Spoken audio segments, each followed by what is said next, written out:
I'm Susan B. Anthony. What other issues are important to you?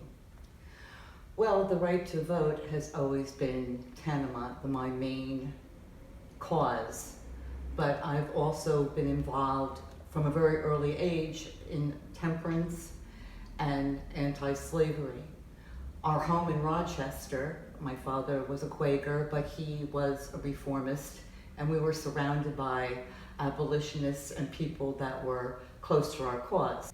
Our house in Rochester was also a spot for the Underground Railroad, and I would count Frederick Douglass as a lifelong friend. At age 17, I spearheaded the New York Society for Temperance. Stanton and I, we both founded the New York Society for Anti-Discrimination.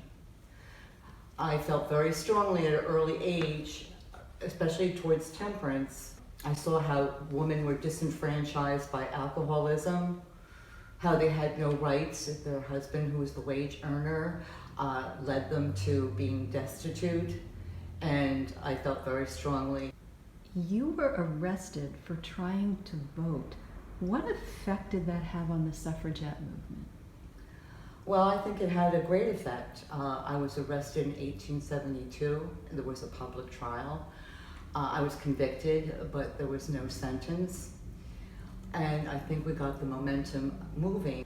My arrest, I think, looking back, led to national exposure and the situation that women were in. Because women started to realize that with my arrest, my national rights, my civil rights, and my political rights, which are theirs, was being taken away from me. How did you and Elizabeth Cady Stanton complement each other? Well, all the years they've been working together, I would say that Elizabeth is the liberal, I'm the conservative. Elizabeth does the writing. She writes the speeches. I'm the person that delivers the speeches. She is quoted many times that she writes the thunderbolts for the speeches, but I deliver the speeches.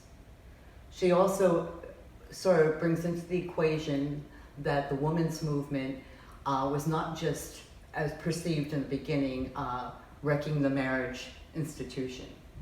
Elizabeth has children, married, and I am childless, but I go to babysit with the children as Elizabeth does her writing. Assisting with the writing of the volumes of History of Women's Suffrage is an enormous task. What is it like working with the other women?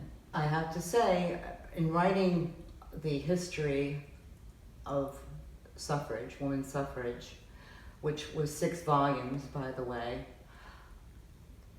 people criticized me because I did not include other suffragettes that had split from our group.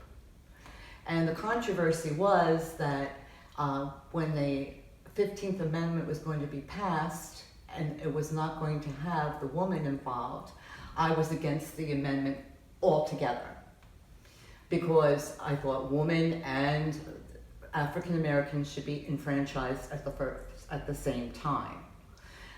So I broke from the group, and they stayed with their group. People that were abolitionists like Julia Ward Howe and Lucy Stone. So I can say that maybe it was my own niche of people that I worked with to do the volumes. Again, I've been criticized that I didn't include the other suffragettes that broke away. I've been criticized that it's not a comprehensive view of women's suffrage, or only one point of view. But that's how I proceeded. I had my ideas, and that's what I did. You received a good deal of abuse in the newspapers early on, yet now you're considered a heroine. What do you think changed people's minds?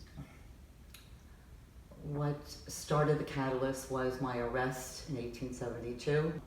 I think people were kind of taken back that my only guilty crime was trying to vote in my town. And I think that led women starting to realize their place in society, that they were not an appendage to their husbands, that they should live for themselves. for their own happiness, for their own welfare. Not only were we interested in women's rights, but as our movement kept going, we also were interested in women's labor rights. We started to look at the whole picture for women, not just her rights. We give her her rights, what happens after that? I'm very happy that at this particular time in my life, or late in life, that not only is the suffrage movement alive and kicking, and we have, again, 4 states that have been ratified. I hope to see a total universal ratification in not the too distant future. I think it's undeniable now that suffrage is here to stay. We've made great movements in the last couple of decades. It was a long, long road, but we are getting there.